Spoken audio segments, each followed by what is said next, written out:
Hi, hello. Welcome to another episode of Isaiah's Newsstand. It's your host, Isaiah Edwards. The date is June the 25th, 2024. Hopefully this episode finds you well, in good spirits and high hopes. As for me, I'm doing pretty good. Had a pretty good Tuesday. Let's see. Work went pretty well. A lot of downtime because it's just not really that busy. Let's see here. Food corner from last night. Oh, it did rain a little bit today. But other than that, weather-wise, just kind of cloudy. Food-wise, last night, I had, let's see, what do we have?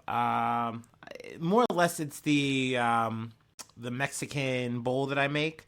Only the difference was the protein.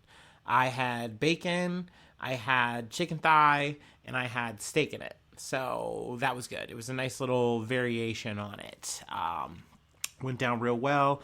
Had a couple pieces of the fried tortillas, and then pan fried one, skillet fried one, whatever.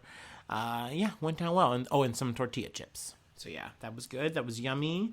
Nothing else to really report on the personal news. Like I said, it was good. It was solid. Let me go ahead and do the startup, and we will go ahead and do some coverage. Talk about what's happening.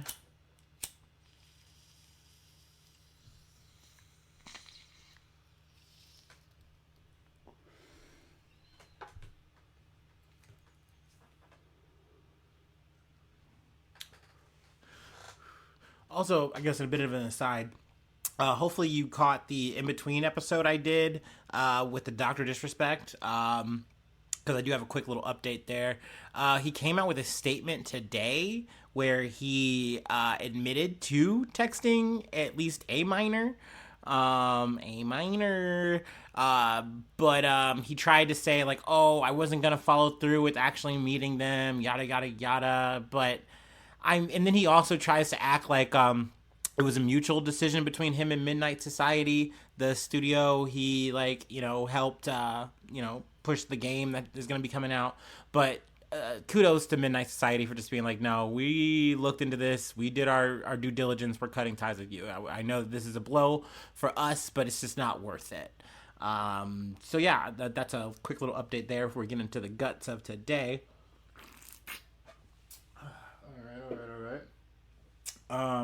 From the Independent, Julian Assange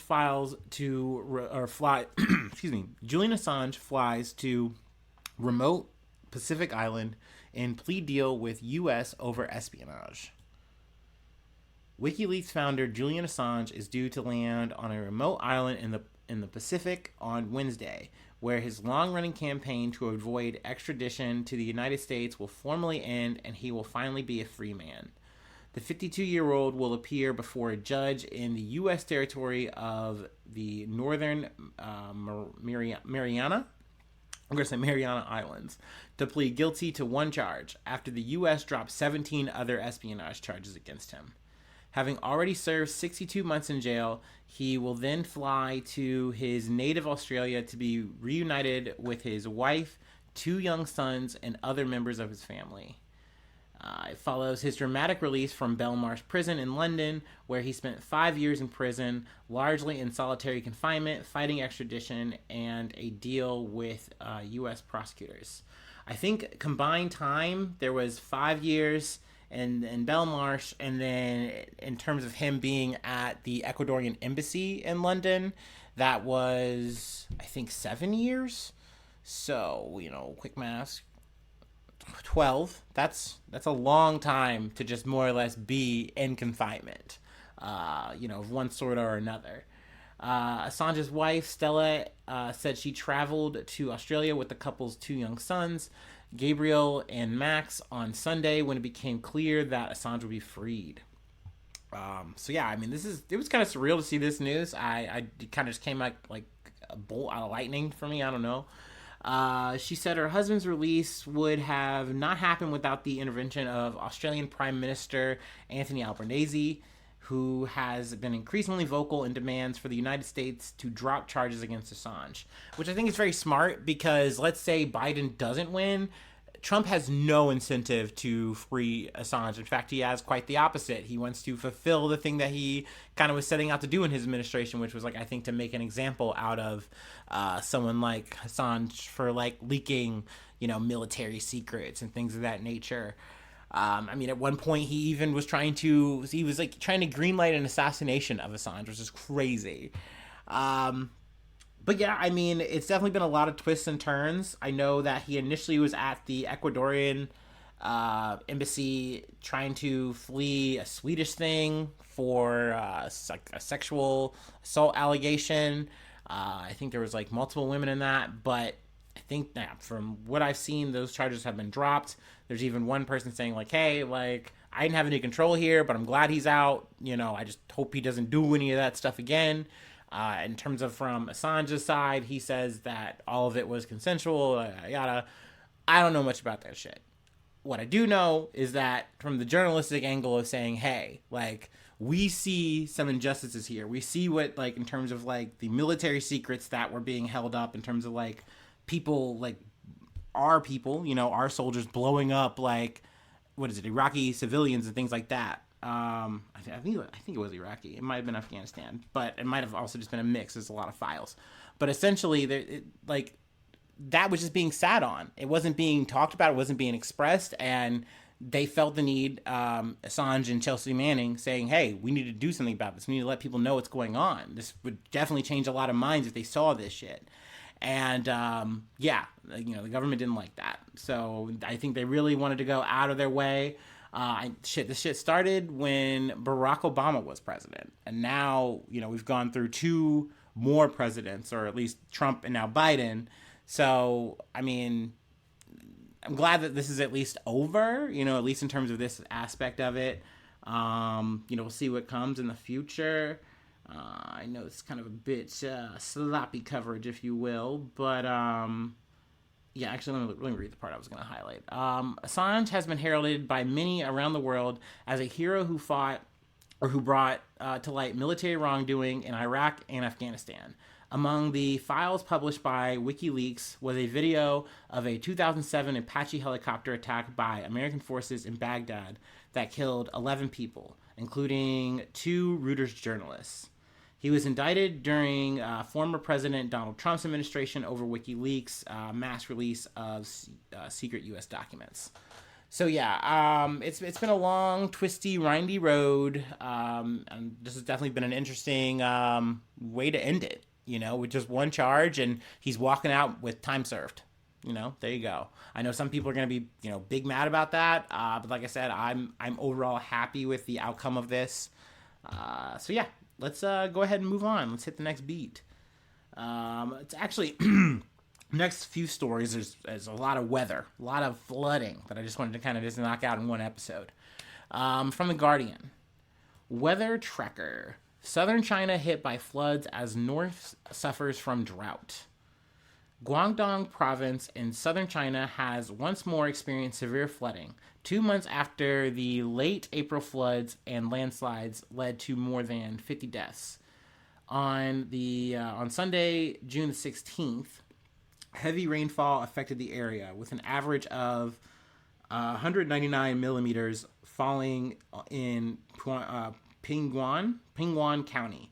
The town of Shishui experienced the highest rainfall totals of 367 millimeters, with 3 others in the area recording more than 300 millimeters.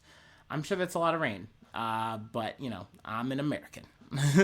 So, I'm dumb. Anyway, rain continued to fall throughout the rest of the week, leading to severe flooding, landslides, and mudslides as the Shiku and Songwan rivers top their banks. So far, 47 deaths have been linked to the flood, mostly in Mizu City, with an estimated direct economic loss of $500 million. I don't know why they put that in, dollars, but, 400 million pounds.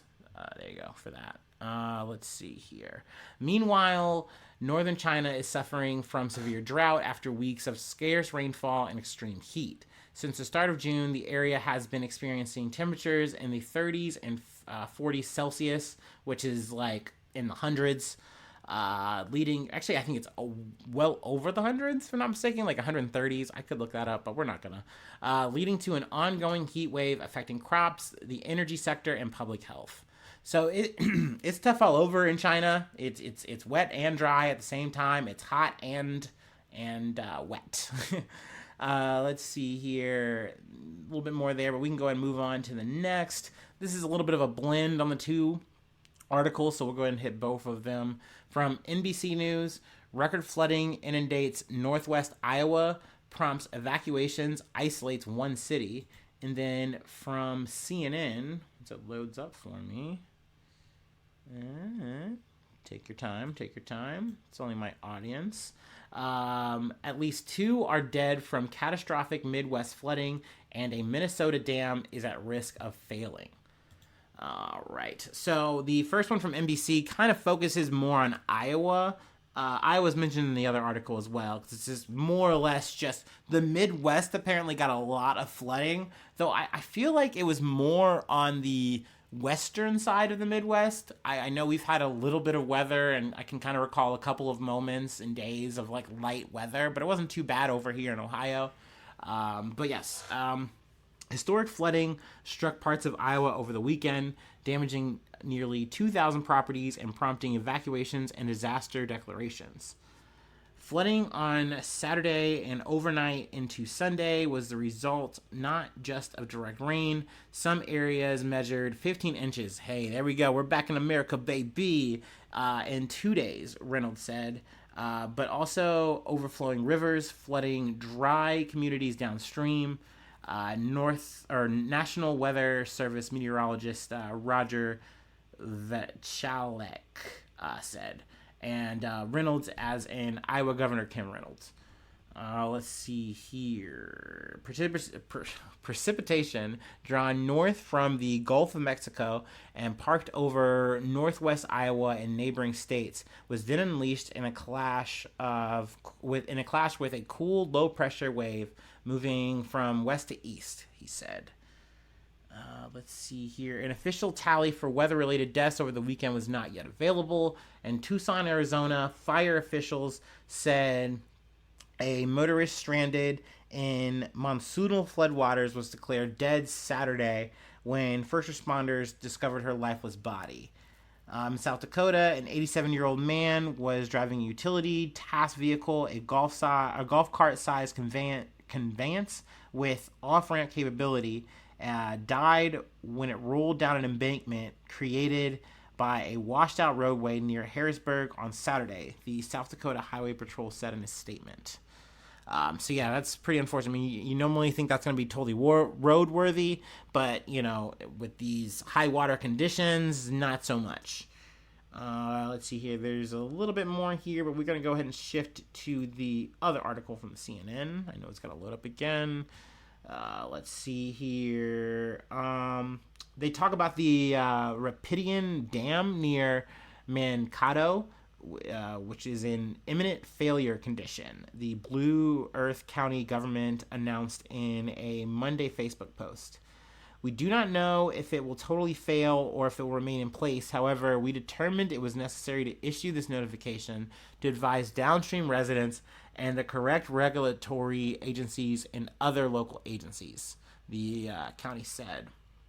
The dam, which has been in a state of disrepair, according to a 2021 study, was still standing Tuesday morning, and the county said there are no current plans for mass evacuations. The water flow rate peaked Monday and has slightly decreased Tuesday, so that's good. Let's see. The flooding in Blue Earth County is threatening the family home of resident Jenny Barnes. A little bit of an anecdotal story. You can go ahead and skip that. I did actually want to talk about the Dam Store. The Dam Store, known for its homemade pies, has been in business since 1910 and owned by Barnes. Barnes family, and owned by Barnes family since 1972. That's our life as well. That's our business. That's our livelihood. It's everything to us, Barnes told CARE. There's no stopping it. It's going to go where it wants to go. It's going to take what it wants to take. And everybody pray that it doesn't take the Dam Store. And I thought that was really, like, I don't know, cute, moving, sad quote from the situation, because their livelihood has just been based on this area, this dam itself. They're literally propped on it, and like if this dam goes, they go with it.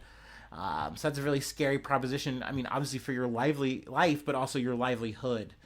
Let's see here. I know they talk about the Iowa stuff, which we already talked about in the other article.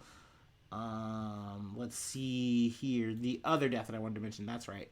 The same day, an 87-year-old man died in a flood-related crash in Sioux Falls, South Dakota, according to the state highway patrol. So yeah, it's a lot of flooding going on right now.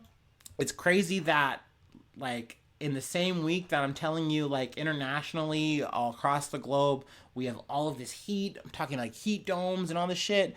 Meanwhile, there's just vast flooding going on internationally. So that's something to mention. But I mean, it makes sense. I mean, and I hate to be that guy, but it does all link to climate change. This shit is only going to get worse for us as we go, because we have not done anything to actually get that number down in terms of the temperature, that is rising of our whole global climate. It's just going to keep going because we keep pumping all this fucking nasty shit into the fucking atmosphere and fucking it up. And we're not changing and doing shit. What's the best thing we're doing? What? Making a Cybertruck? Like, that ain't doing shit for real, y'all. We know that. So yeah, and that's where we're at. I know I went from flooding and now I'm somehow ragging on Elon Musk somehow. But we have one more thing I wanted to cover, and then I will let you go.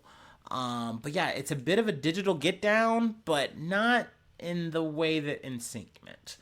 Let's go ahead and do our last break, and we will go ahead and close this out. It's more of like a digital showdown. There you go.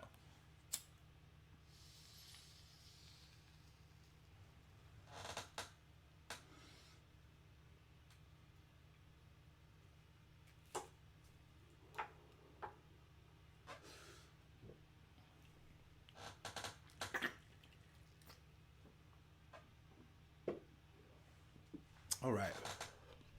Now, a little bit of a prelude here. I'm curious if y'all have heard of this game called ArcheAge, because I vaguely can remember this game as like an afterthought when I was watching like Twitch TV commercials, like advertisement, way back when. It didn't seem like much of a game to me, but apparently it was a 6 out of 10 out of Steam. 80% liked this video game, according to Google users. ArcheAge is an MMORPG developed by Korean developer Jake Song and his development company XL Games. The game was released in Korea on January 15th, 2023. Or I'm sorry, not 2023, 2013. And in Europe and North America on September 16th, 2014. So I'm saying all this to say, because I wonder, is there any kind of interaction? Is there any kind of thing that could prompt you to want to murder? Like, to just say, man, this person fucked me up so bad in this fucking game in ArcheAge, and I've got to get revenge, and I've got to do it Maxwell's way. So that's where we're at. I'm setting up the story. I'm setting the table. Probably poorly, but just work with me, okay? Walk with me. Sit at the table. Let's eat. From ABC News. New Jersey man allegedly flew to Florida to attack fellow gamer, sheriff. So this is one where we can't blame Florida here. Florida is not the problem in this story. This is a New Jersey man story. And hey, look, man, the New Jersey is definitely way more than the Sopranos, all right? They got their own kind of kooks and characters, and it's not just the New Jersey Devil over there, okay? A New Jersey man faces an attempted murder charge after allegedly flying to Florida and attacking a fellow gamer with a hammer over an online dispute, authorities said. The two had never met in person before the suspect showed up at the victim's home in Fernandina Beach. You can tell I've never been there. Over the weekend. Apparently, to confront the victim, Nassau County Sheriff Bill Leeper said during a press briefing on Monday, announcing the charges in the case. The incident is believed to have originated from an online interaction, Leeper said, calling the case a weird one. Okay, boomer. Sorry you haven't been passionate online, okay? Sorry you haven't lived it, all right? The suspect, Edward Kang, 20, allegedly gained entry into the victim's home through an unlocked door. And I have to pause here. Lock your doors. Lock your doors. Just stop it. I don't care where you live. I don't care how nice your town is. Lock your doors. Just do it. It's just such a safe way, okay? It'll save your ass from getting clubbed by a hammer, potentially, all right? All right? It'll save you from getting David DePappied. Anyway, wearing all black clothes, gloves, and a mask, attacked him with a hammer when the victim got up from gaming to use the bathroom late Saturday or early Sunday, according to Leeper. I'm sorry, because I'm thinking, damn, that's like the second most vulnerable time you're gonna get a gamer, right? Second or third, like when they're going to pee or use the facilities, when they're eating, right? Maybe that's number 2. Or no, I think number 1 is definitely when they're sleeping, and I think number 2 is when they're going to use the restroom, and then 3 is probably eating, right? I think that's the 3 most vulnerable times to catch a gamer. Or when they're mid-game, maybe that's true. Like you're about to fucking beat that last fucking boss in Elden Ring, and you're like fuck, and then you get murdered in real life. That would suck. But no, I mean, I don't know the name of the victim, the family. I just for anonymity's sake, they haven't released it of at least as of this article, and I'm not gonna go digging for it. But yeah, he got attacked. The victim, who is believed to be around the same age as Kang, was able to wrestle his assailant to the ground. He and his stepfather, who was woken up by his screams for help, were able to disarm the suspect and restrain him until deputies arrived, Leeper said. Upon arrival, they discovered a significant amount of blood in the entryway of the home and the victim's bedroom. The victim sustained severe head wounds during the assault, the sheriff said, and the victim has since been released from the hospital. So that's good. Let's see. Kang was booked in a Nassau County jail on Sunday and charged with attempted second-degree murder and armed burglary. It is unclear if he has an attorney. Let's see. The investigation is ongoing and charges may be upgraded. When asked about the motive in the assault, Kang allegedly told deputies that the victim is a bad person online. He also allegedly asked how much jail time you receive for breaking and entering an assault, according to Leeper. And then I hate this, because this is like cheesy cop bullshit that he just had to do. I would say, Mr. Kang, it will be a long time before you play video games. Like, shut the fuck up. He asked a question. Just don't answer it. Just don't fucking answer it, okay? You're not Batman. Alright? You're just a donut pushing motherfucker. Anyway, sorry. Anyway. The victim and the suspect allegedly knew each other from the online video game ArcheAge. According to Leeper, the Korean massively multiplayer online role-playing game will no longer be accessible in the United States as of Thursday. Oh, that's a bummer. So, end of an age, one might say. Its publisher announced in April, citing the declining number of active players, which is common for an MMO. Over time, there's just a rate of decay in terms of the player base, and it just becomes not worth to maintain the servers. Let's see here. Where was I? Here I am, sorry. Kang reportedly told family he was going to meet a friend he met years ago through an online video game. He flew from Newark, New Jersey, to Jacksonville, Florida, and arrived at a hotel near the victim's home early Friday morning. He allegedly purchased a hammer and a flashlight at a hardware store upon landing in Florida, with receipts found in his hotel room. Shouldn't leave the receipts. I won't say pro tip there. But yeah, I mean, definitely gonna keep you posted on this. It's a shame that it happened, but crazy. And I hate to say it. I'm definitely, once again, I always gotta add this. I'm not blaming the victim. I'm merely curious. what did this guy do to Kang to make him want to stop playing ArcheAge, the game that is now as of this week going to be gone, right? Or was it last week? I don't know if I know. What made him want to stop playing his game and then book a flight and then get his Black Air Force One energy with a hammer and go and dole out some justice, DPS style. Like, that's crazy. Like, what did he say? What happened? I'm very curious. So if there's like any kind of trial, I would love to maybe get as much information as I can. And if you find out any information, please send that shit my way. Kind of getting to there now. Let's see, if you'd like to become a Patreon, I do have a Patreon, patreon.com/Isaiah News. Free ways to hit me up, though. Send feedback. Let me know. Send me stories. Send me updates so I can tell the world. I would love to do that. I'd love to get that information. I love the news.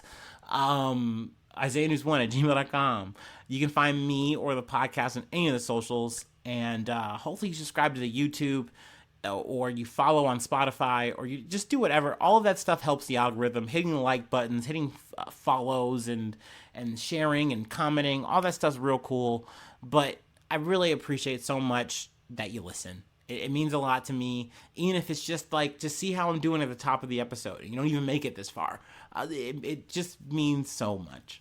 And thanks so much for tuning in. Thanks so much for being a friend, and hopefully I see you soon for some more good news. I love ya. Bye-bye. Mwah.